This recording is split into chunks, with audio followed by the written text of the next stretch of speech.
Now, the other day, I made a video about how people's reactions to slavery are so much different from their reactions to 9/11. Like, if you even breathe about slavery, folks be like, oh my God, like, you still talking about that? Get over it. Like, the only way we're gonna get past it is if people stop talking about it. Like, that was so long ago. Like, be quiet, right?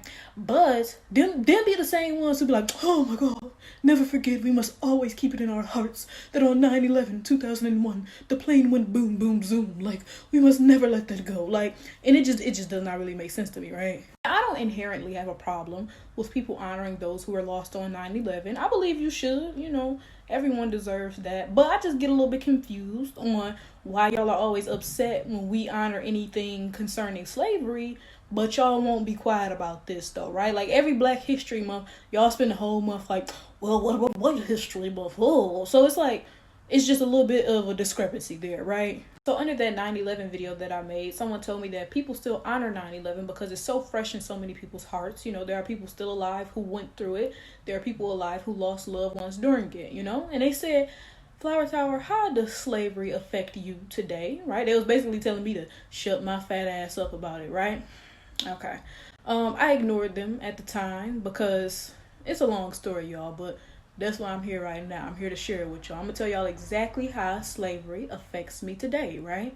I gotta put my glasses on because I'm coming with facts, y'all. I typed up a whole little script for this, right? Now, first of all, I want to give a shout out to my ancestors. For every 100 enslaved Africans who made it to the Americas, 40 died somewhere along the way. Now, whether that means they died somewhere in Africa, like awaiting the boat ride, or they died on the boat ride at some point or something, 40 of them died. Now, the 100 who made it to America, that does not even take into account the ones who immediately died from disease and whatever else, right? So I'm just amazed that my ancestors survived all that. Like, I am so proud of them. It's just like, it's crazy to me that I was even born. My people went through so much, right? But like air, will rise. Now, first of all, I'm going to begin in the year 1863. This video is about how slavery affects me, Flower Tower, today. So I'm not going to get bogged down with, the hundreds of years of slavery. Although those play a role in it, I'm trying to get to present day, right? So I'm just going to fast forward a little. And I'm going to start in 1863 when the Emancipation Proclamation was passed. And it stated that all persons held as slaves within any state or designated part of a state, yada, yada, yada, they are forever free, right? So at this point, I would think slavery over. It's time to live happily ever after, right? Wrong. First of all, the Emancipation Proclamation didn't even apply to every state. That freed about 3.5 out of the 4 million slaves who were currently enslaved in America, but the Emancipation Proclamation only applied to rebelling states, aka the Confederacy. So states that weren't a part of the Confederacy who had slaves, they still got to keep their slaves, right? So even after the Emancipation Proclamation was passed, slavery remained legal in the United States for nearly 3 more years. It wasn't until the 13th Amendment was ratified in December of 1865 that all slaves were declared free. So I guess at this point, we can live happily ever after, and Flower Tower can shut her fat ass up talking about slavery, right? Because, hey, we free now, right? Wrong.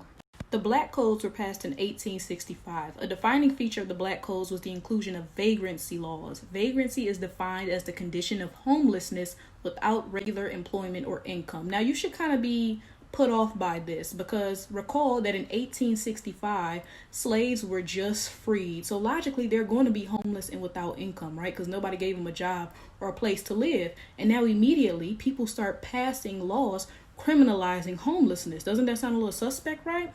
Now, 9 southern states updated their vagrancy laws in 1865 and 1866. Of these, 8 included convict leasing, a system in which state prisons hired out convicts for labor. 5 of these states allowed prison labor for public work projects. Now, after slavery was abolished, of course, the South faced labor shortages because that was the entire point of slavery, right? Now, isn't it a little bit suspect that in response to these labor shortages, suddenly Black codes criminalizing homelessness were put in place? It created an incentive to arrest Black people. Now, once Black people were arrested, they were supplied to local government and planters as free workers. And because of their reliance on convict leasing, the South didn't even need to build new prisons. They literally just arrested folks and then sent them off to the fields. Don't that kind of sound like slavery? It is important to recognize that immediately after slavery, we see the first huge spike in prison populations in the United States of America. Now, that's very important to notice because I'm going to come back to that later and how it affects Flower Tower today. But, I mean, think about it. We had just freed slaves, so of course they were all homeless and unemployed. And then they criminalized being homeless and unemployed so that they locked a bunch of black people up for it and were able to rent them out for free, literally. They weren't paying them or anything. So, it's pretty much slavery, right? So in 1870, the 15th Amendment was ratified, thus granting African American men the right to vote. Now, you're probably thinking we can live happily ever after at this point, right?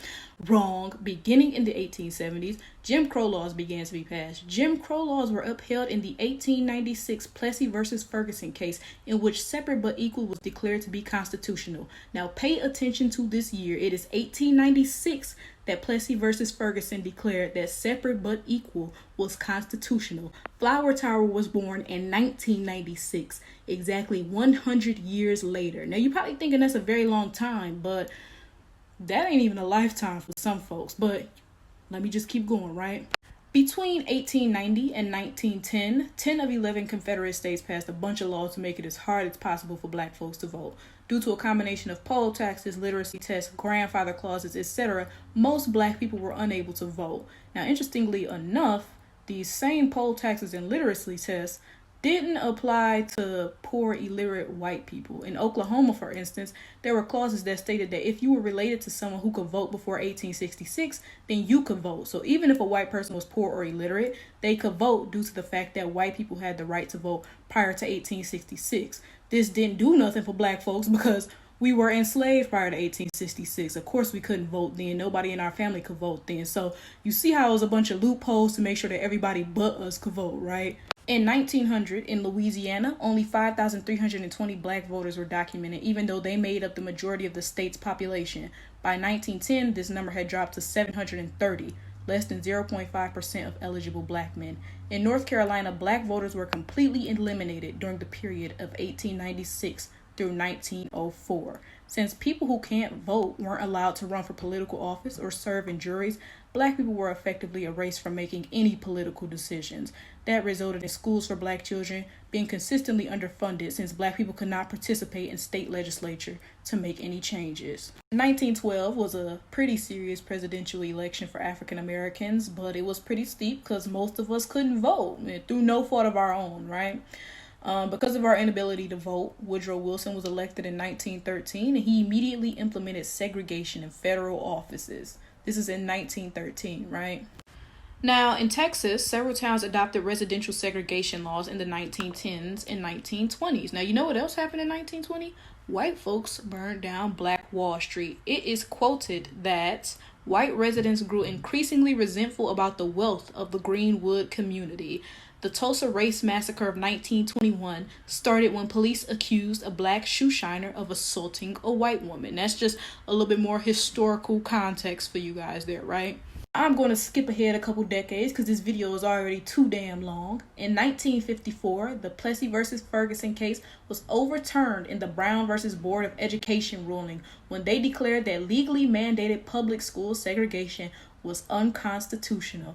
Now, for reference, this is 45 years before Flower Tower was born. At this point, Flower Tower's parents are already alive, right? At this point, it's time for us to live happily ever after or whatever, right?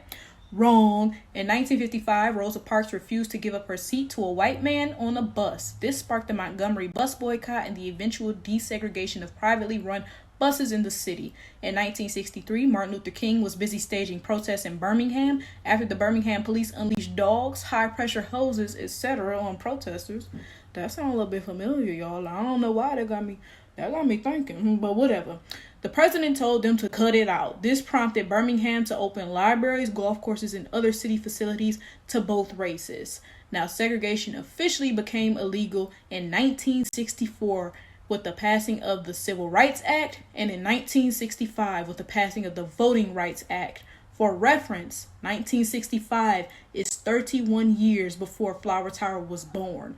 Flower Tower's parents are in their teens at this point. So I mean, segregation is still whatever, right, y'all? Like, it's not too far to say, right? Wrong. In 1986, U.S. Congress passed laws that created a 100-to-1 sentencing disparity for the trafficking or possession of crack versus powder cocaine. This was widely criticized due to the fact that crack and cocaine are the same drug, but in different forms. But crack is more likely to be done by black people. Now recall, this law and this sentencing disparity were passed in 1986. This is 10 years before Flower Tower was born, right? In 1998, the Human Rights Watch declared that African Americans are far more likely to be arrested for drug crimes and receive much stiffer punishments. Statistics from 1998 showed huge racial disparities in arrests, prosecutions, and sentencing concerning drug-related crimes. In fact, although African Americans only make up 13% of regular drug users, we are arrested for it 13 times more often than other races. This discrepancy is important when we take into account the fact that the United States has for-profit prisons. Private prisons go way back, but their most notable use is immediately after slavery, when Southerners were undergoing a labor shortage. Remember, we talked about how the South implemented a lot of laws to criminalize black people being poor so they could arrest them and rent them out to white people who needed laborers. Now, this is 1998, where we are shown the disparities in arrest of African Americans, and we see how they are still being rented out like slaves in our for-profit prison system. 1998 is 2 years after Flower Tower was born. I didn't even go into half of all this stuff because I'm trying to keep this video beneath an hour long, but just think about the fact that segregation was only made illegal in all aspects 30 years before Flower Tower was born. And I'm not old. You know, if I was old and wrinkly, that might not have any like gravity to it, but 30 years before I was born is when segregation was made illegal. Now, of course, as we see historically, that don't mean folks stopped segregating. That just means that it was illegal in the books, right? Now, next time you want to ask Flower Tower how slavery affects her today, I want you to think about how immediately after slavery, didn't nobody give black folks no reparations. So, of course, they was all poor. They just spent their entire lives working for free, right? And being poor was criminalized so that they could lock black people up and rent them out to people as new slavery. And then think about how black people are being locked up more for crimes, even though we commit them less than everybody else, and how we're still being rented out as slaves today. That's how slavery affects me, poo-poo.